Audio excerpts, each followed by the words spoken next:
Good morning, good afternoon, and good evening to everyone. It's 9 o'clock East Coast, so we're going to get started. My name is Kelly Ambrose, and I am a senior analyst on the Health Finance and Governance Project. I'm also one of the coordinators of the Malaria Economic Research Community of Practice, which HFG, along with the President's Malaria Initiative and USAID, has facilitated over the past 2 years. We're grateful to have you all joining us this morning and look forward to an interesting 45-minute presentation. I recognize many familiar faces among those who have joined us this morning, but in case you're new, just a little bit of background. The aim of the Community of Practice is to improve the communication, collaboration, and foster knowledge sharing among users, producers, and funders of malaria economic research and programs. Currently, we have over 250 members spanning 25 countries and more than 40 organizations.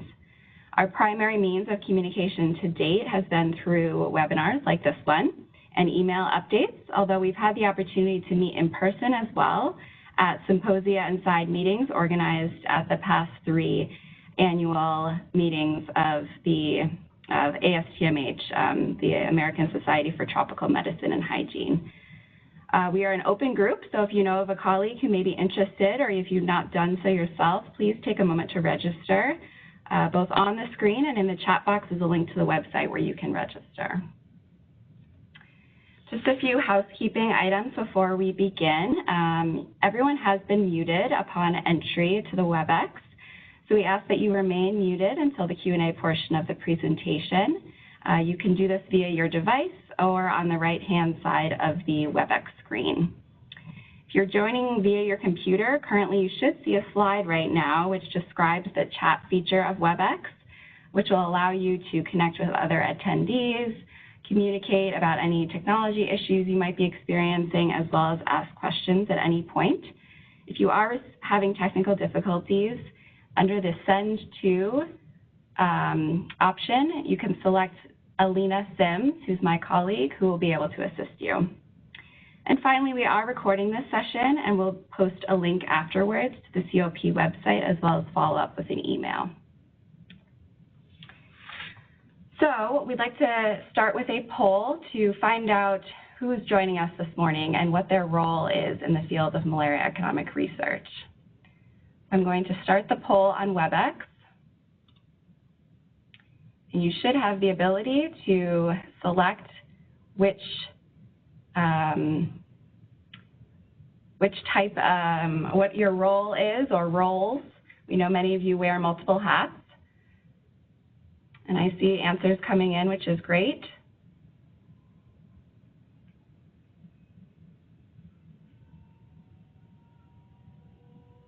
Great. Okay, waiting for the last couple to come in. Let's give it just another second or two.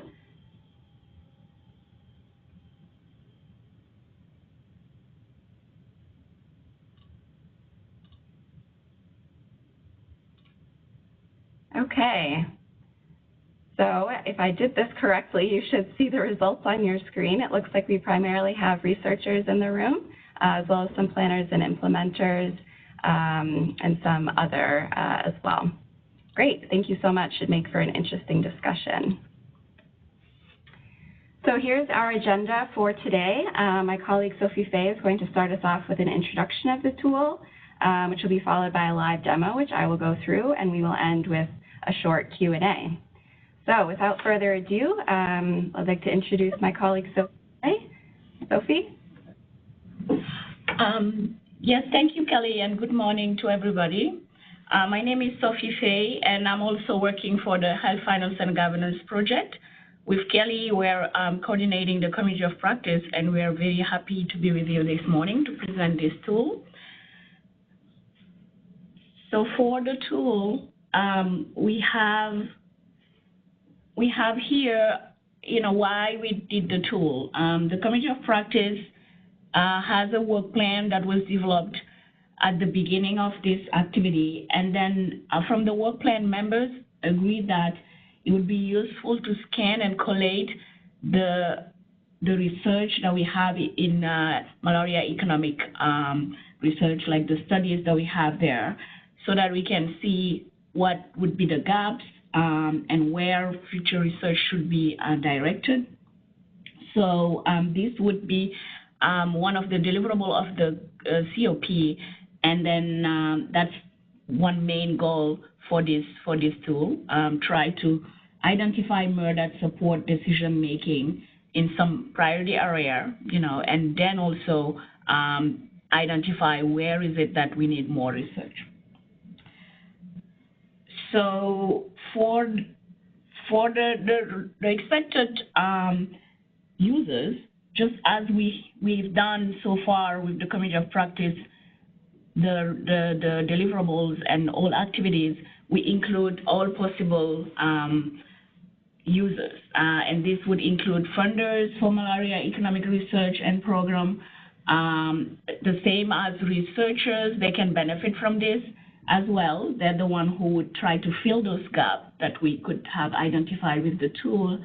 Planners and implementers, policymakers, and the private sector can all benefit from this tool, just as of every deliverable that the COP has been able to produce.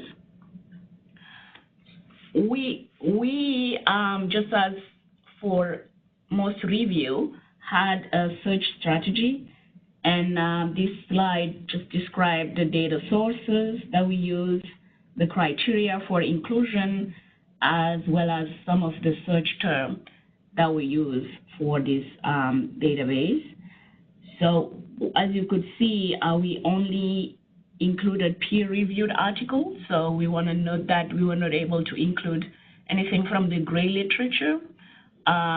So we can go later, and I mean, we can explain more about it if needed, but the gray literature, it doesn't have a structured way like the peer review article has on PubMed or Web of Science or any of this big, website where you can find structured article with abstract and title ready to be downloaded. So that's one thing we wanted to note.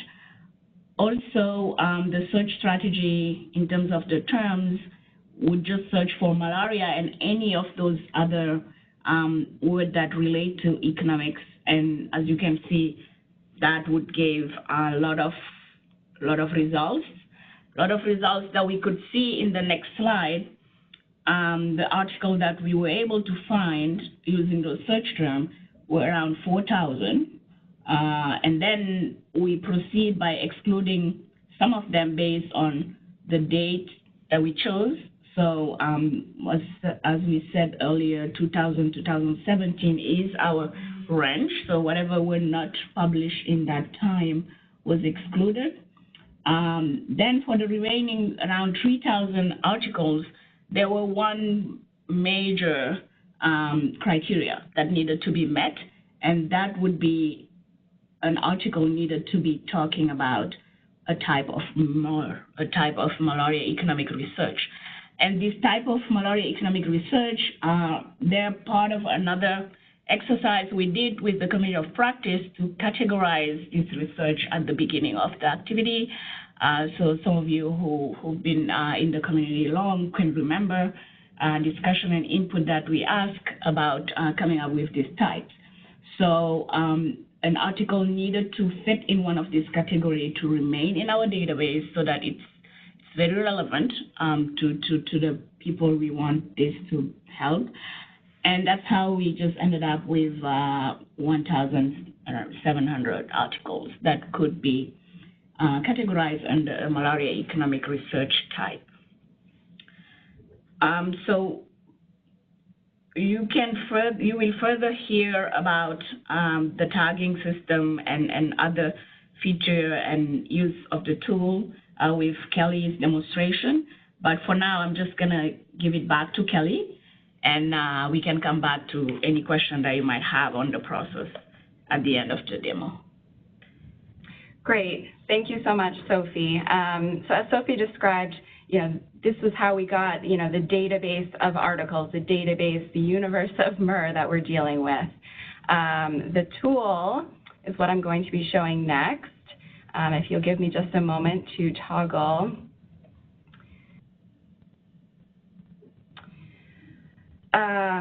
Okay, so on your screen you should see the tool itself, which as you can tell is an Excel-based tool. It has been designed for version 2010 or later. And if you've had the opportunity to download the tool from the COP website via the link shared earlier this morning with the reminder, or the link that Alina just put into the chat box, please feel free to download, test out the features as we go. If you have not downloaded the tool, or if you're experiencing some technical difficulties, we encourage you to simply watch and listen to the demo. There will be time set at the end after the Q&A for some technical troubleshooting if needed. So, okay, let's begin in the Overview tab, which is the first tab of the tool. And this will help us get a better understanding of the structure. So here at the top, you find a very important summary statement of the two main uses of the tool. So first, it's to search the MR database for articles based on your research or program area of interest. And then second, it allows you to explore the MR visually using visualizations that have been created. So we see the graphic on the left here, which describes how these two key features, two functions, map to the different tabs or sheets within the tool.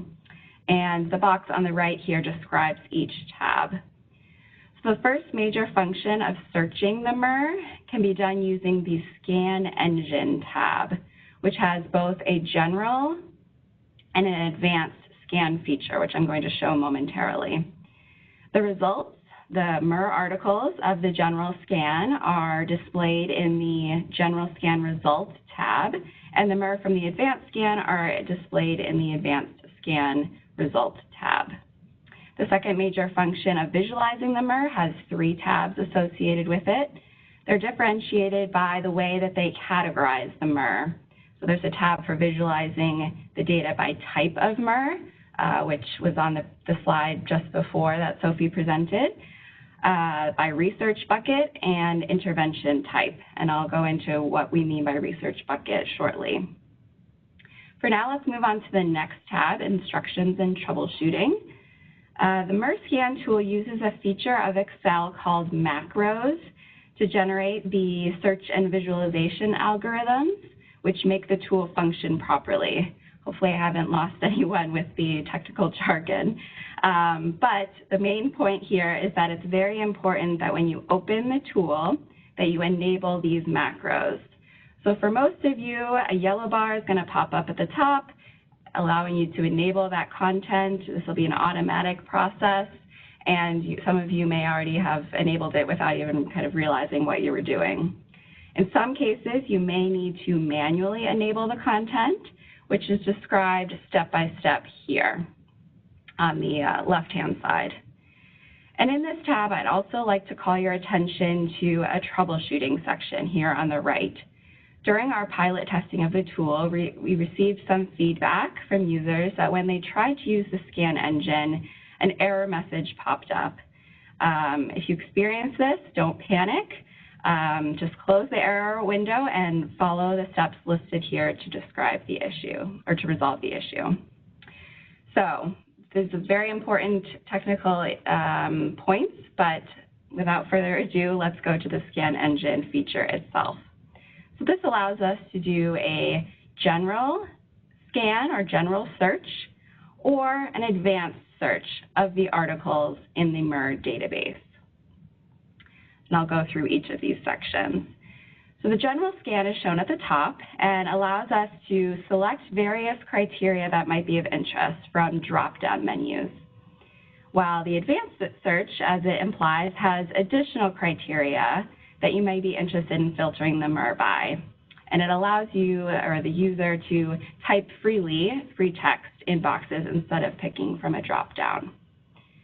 So I'm going to go quickly over the various criteria and then show a few examples. In the general search section, we have the ability to select region of the world, Africa, Asia, etc., sub-region of Africa, West, Central, etc., type of MRR, which, as Sophie mentioned earlier, includes 4 categories of malaria economic research agreed upon by the community of practice. And I just want to reiterate here that we decided during the creation of the database that every article had to fall into one of these 4 types. So because it was part of the exclusion criteria, if you were to search the database for each type of MRR and then add up all the results that you received from those 4 searches, you would get 1,747 articles, which is the total number of articles in the database.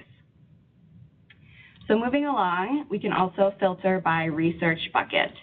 These are categories that came out of a 2008 article written by Ann Mills and co-authors, which concludes that with suggestions for areas of future research, including extension coverage to the poorest, sustainable financing at the national and global level, etc. And so we thought this would be an interesting way to organize the literature as well. And finally, we can filter by target audience, whatever you may be interested in seeing. Under the advanced search criteria, the user is able to type in a particular country name of interest, an intervention, for example, indoor residual spraying, nets, community mobilization, the scale of that intervention, was it conducted at the community level, the national level, et cetera, the study design, was it a cost-effectiveness analysis, was it an observational study, and the study measures. You can also search by other keywords that you might be interested in, for example, elimination or eradication. And you'll notice in this section that we provided hint boxes that can provide some suggestions for what you may type in for each of these categories, given that they're user-defined in terms of you type it in yourself. So now that we have a sense for various criteria, let's do an example to see how it works. I'm going to start with a general search. So let's say we're interested in articles that are about West Africa. I'm going to select West Africa from the sub-region, and looking for articles relating to program costs and technical efficiency. So we see that as I click these different criteria, the total number of articles is whittling down. So I have a general sense of articles, or the volume of articles I'm going to get. And once I am ready to review the results, I simply clicked Review Report, which brings me automatically to the General Scan Results tab where my results are displayed. Here we can see that for each article or result, quite a bit of information is given, including the author, the title of the article, the journal name, the year it was published, the database that it was found, and if I tab over, scroll over a bit, you can see that country, region, sub-region of Africa, if applicable, type of malaria economic research, the different ways that we can filter, as seen in the scan engine, are visible here for each result. So this output could then be easily copied and pasted into another Excel file and reviewed in more detail if you wish. So going back to my example here on articles related to program costs in West Africa, if I decide, for instance, maybe that program costs and technical efficiency is too specific, and I only want to look at articles on West Africa, again, this is Malaria Economic Research related to West Africa, I can go back and clear my type of MRR selection using the clear button, click the Review Report button again, and my initial search results are replaced in the General Scan Result tab by my new search results. if I had perhaps made a number of different selections and decided that I wanted to clear them all at once, do that just for an example, I can click the Clear All button at the bottom. So let's take a look at the advanced scan capability next. Say I was interested in MER articles related to Senegal. So I could type Senegal in the country name box here. And again, see how, scroll down a little bit. I'll draw your attention again to the total and see how when I begin typing, the number of articles is automatically whittling down.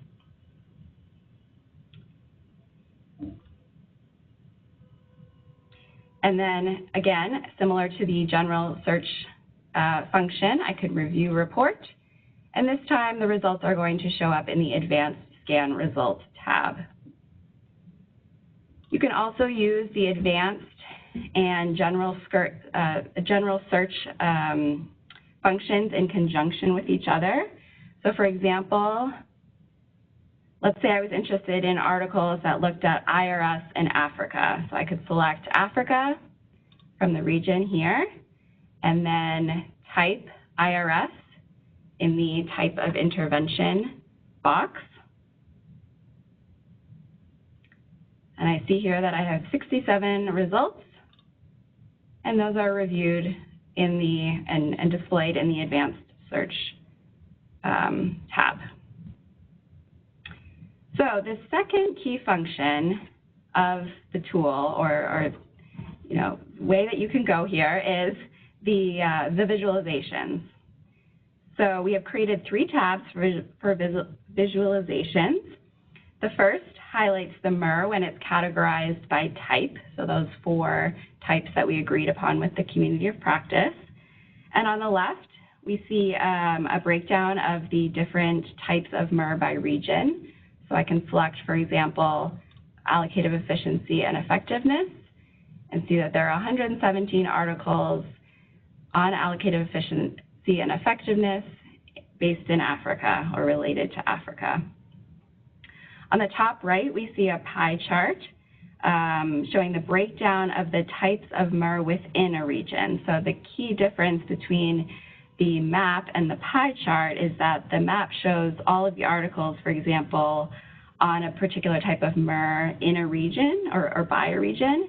And the pie chart starts with the region and breaks down the MER of that region by the various types. So here I could say that I'm going to select Africa, and now I see that of the articles that are about Africa in the database, this is how they are broken down by the type of MER. And so you'll see some congruity between these two. I've selected allocative efficiency and effectiveness here, and I see 117 articles are available in Africa, and within Africa, again, 117 articles related to allocative efficiency and effectiveness. And in the bottom right-hand corner, we see a table which displays a cross-tabulation of the various types of MER by different intervention. And this, along with the pie chart, is updated when you select different regions from this slicer tool. So the other 2 visualization tabs are very similar. The second focuses on describing the MER according to research bucket. Again, there's a map which shows you how to, or allows you to view the articles related to each research bucket that are found in each region, and then the pie chart within a region. And finally, a cross-tabulation of research bucket and intervention type. Our third visualization is based on a breakdown by intervention type, shows the number of MER by various interventions. And so here again, you can break down by number by region, and cross-tabulated here with the scale of the intervention. And as opposed to the other two tabs, we chose a bar chart here to display the number of MER by type of intervention within a region. So that concludes the very short demo portion of the meeting. So at this point, I'd like to open it up for questions and comments. Perhaps we can begin with more general comments about the usefulness of the tool based on the perspective that you bring to MER or to this community. That would be great to hear. And then perhaps we can go into more specific and clarifying questions. So at this point, you can feel free to unmute yourself if you have any questions, or write into the chat feature.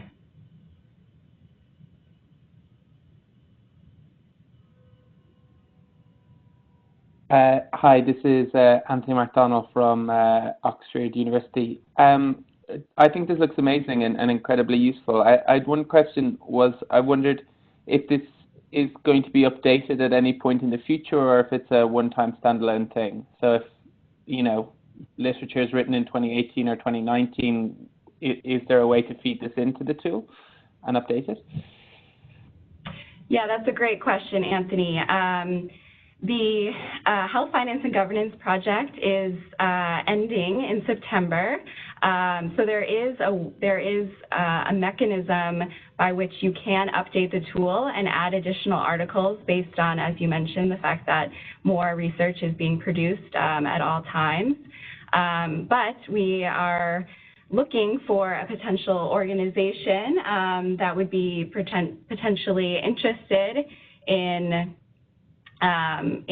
taking on the updating of the tool if it's of value.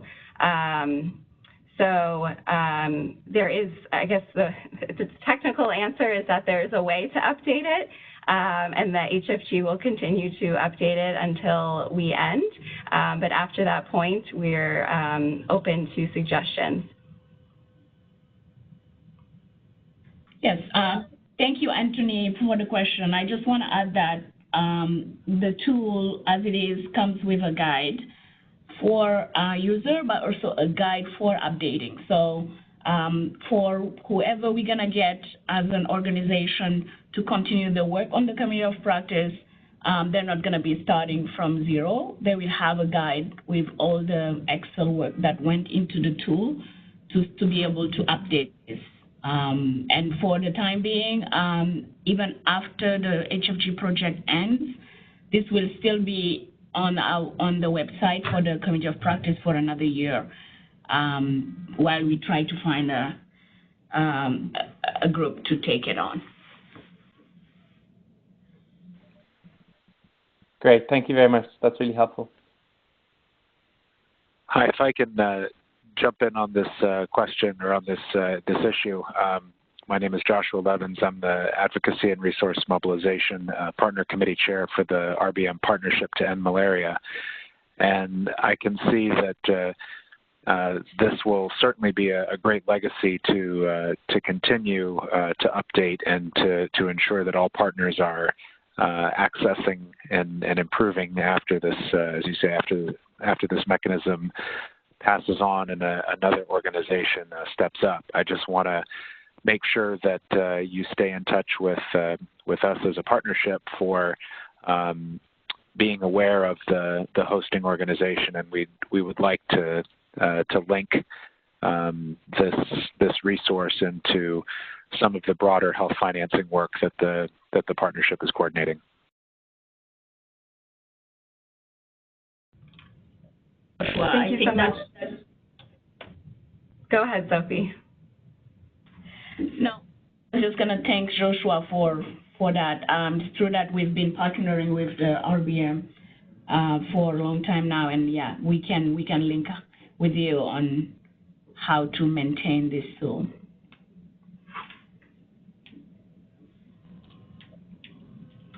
And just to add, this is Kelly, that we will post the tool not only to the COP website, which has already been done, but also to the HFG website And that will continue to remain through at least another year beyond the project life.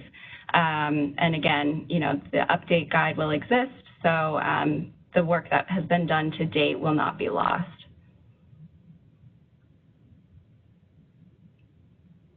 Are there any other questions? It's really great to hear that this is something that's useful and that people see the value in updating and continuing.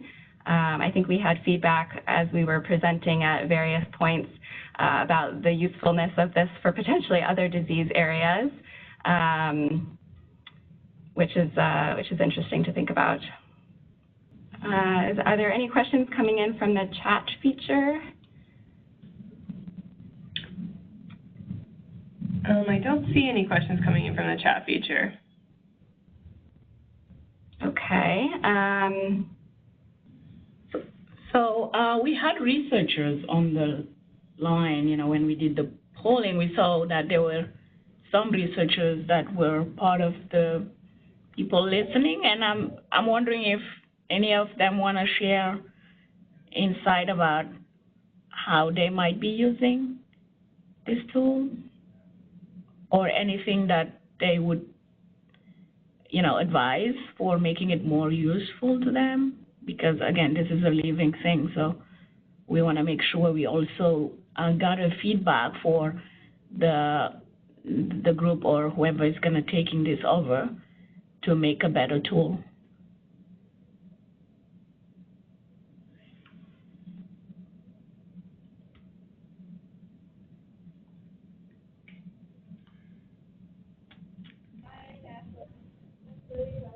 If someone is trying to speak, you may just need to unmute yourself as a gentle reminder. Otherwise, we have some quiet researchers on the line.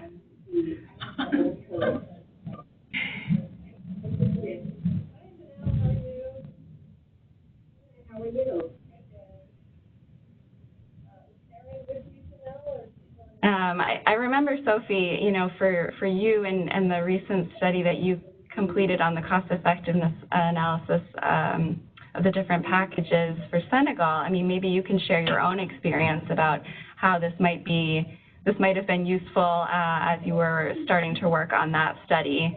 Maybe that will kind of jog some of the participants and their experiences. Yes, definitely. When we were doing the cost effectiveness study with Senegal, we had wanted to do this on packages of malaria intervention, and we all know that there's really not much written about packages of intervention, so intervention that are targeting one area in a package instead of just single interventions. So something like this would have been very helpful, because then from the advanced search criteria, for example, we can just type packages or combinations of intervention, and then it would have just given us whatever is available for just packages or combinations. So definitely on that side, it can be helpful to speed up the part about literature review when you're working on an article.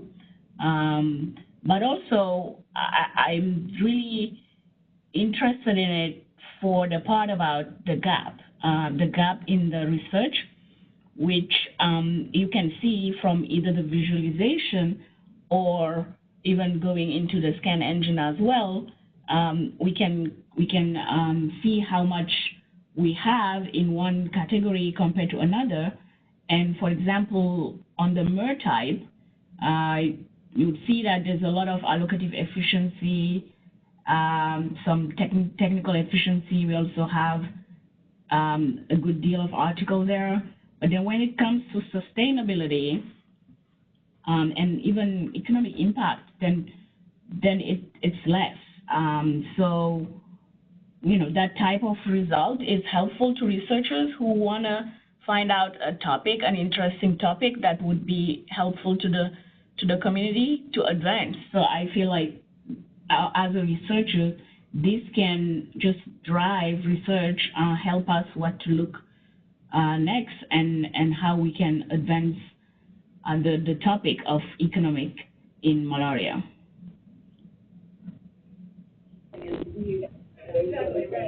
Yeah, I agree as well.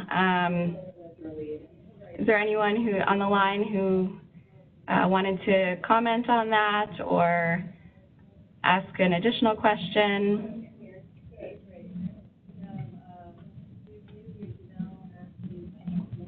Okay, well, I know that the tool, it's a lot to take in. I think we, those who have been working on it, are well versed and have been playing around with it for a while. But I think if there are no further questions, I'd say we can wrap up and let everyone go. Again, the tool is posted on the website, so we invite you to download it and play around with it yourself. And please submit any feedback that would be, we'd love to hear from you. If you are interested in communicating or sharing a tool that you've developed or research with the COP via webinar similar to this one, that's another function and role that we as HFG play as a secretariat. So we'd welcome any ideas. And please feel free to reach out to Sophie or I. We will stay on the line for a little bit longer in case there are technical difficulties that you're encountering. Maybe we can help you troubleshoot.